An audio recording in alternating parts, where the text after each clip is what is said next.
I don't know what the weather looks like in your neck of the woods, but this is late October in Birmingham, Alabama. We run the heater at night and the AC during the day. Summer just doesn't want to go anywhere.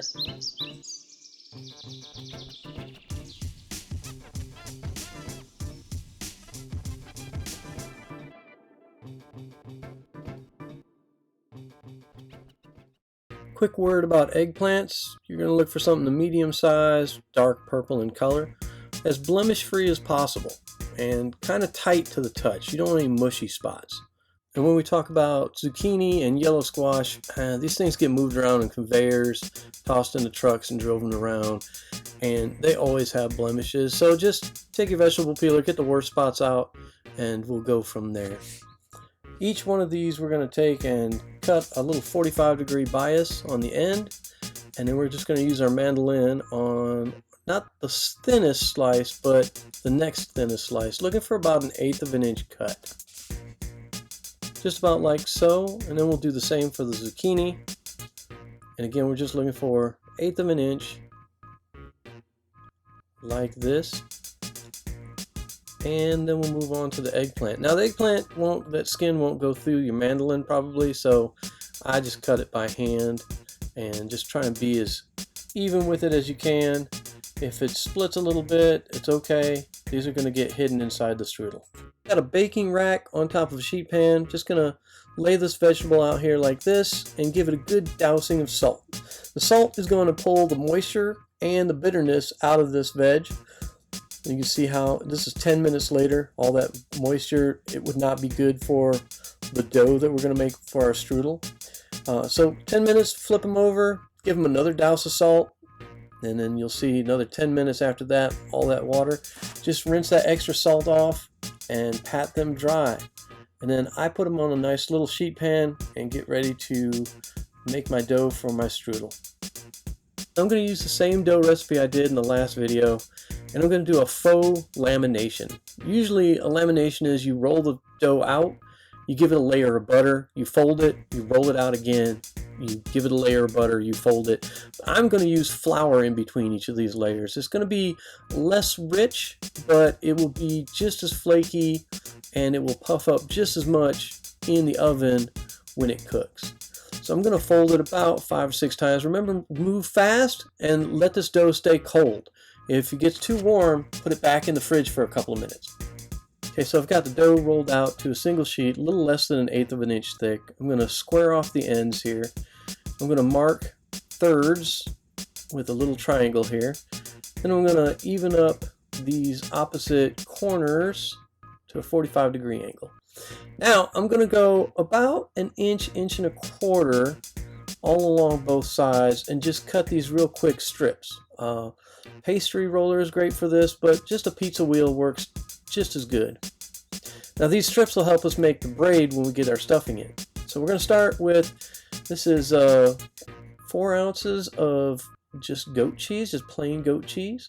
If you don't like goat cheese, I feel sorry for you, but I mean, you can use ricotta, you can use mozzarella, any kind of a shredded white cheese will be fine. Swiss would be okay.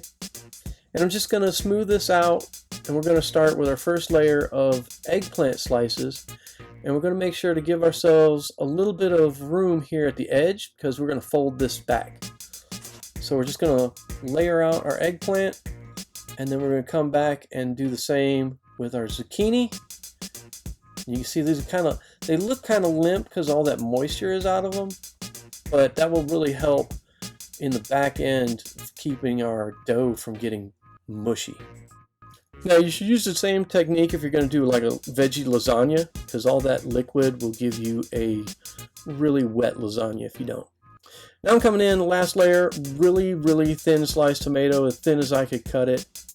And then I'm going in with a lot of fresh herbs. I've got some rosemary and thyme, some oregano, and a whole lot of basil. And we're just going to coat this really well with that. And then we're going to start our braiding. So we're going to fold the end up like so. And don't be afraid to give this a little stretch. It'll stretch a little bit. And if you didn't get that cut all the way, it's okay. You just kind of give it a pull and a tear. And you go alternate and do each one on each side. Just alternate like so. Now, when this cooks, those braids, they look really tight right now, but they'll separate a little bit. Now back here in the end, we left these kind of huge chunks back here, and that's okay because we'll just come in with a paring knife or even a pair of cooking shears and just cut this dough. We can trim it to whatever size we need it to.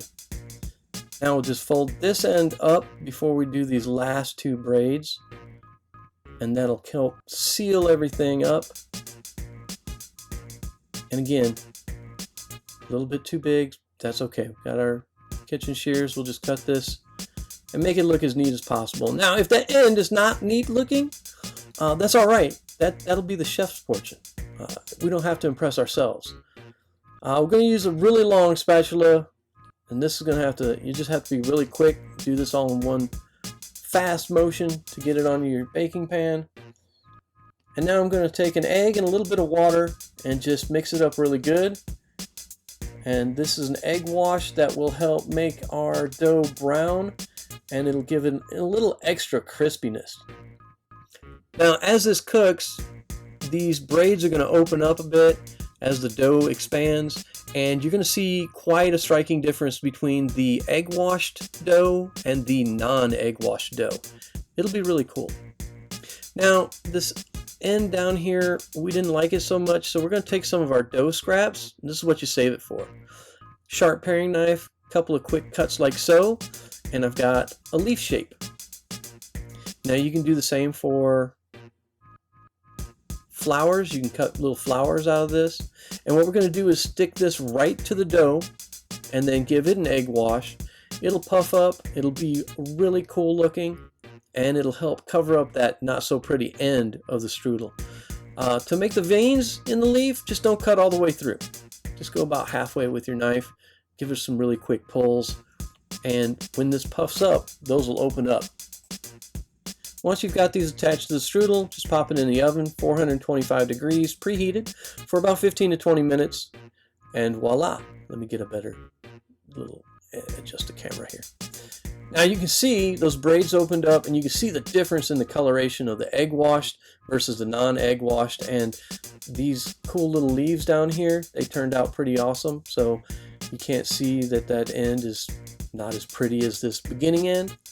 We're going to cut a nice big chunk here with just a bread knife. Let the knife do the cutting for you. Show you a little cross section. Oh, hey. All right, well, you see that that dough puffed up a little bit, and it's still tough enough to take a little fall and still make it to the plate in one piece. So here's a better, try this again. There you go. That's a nice cross section.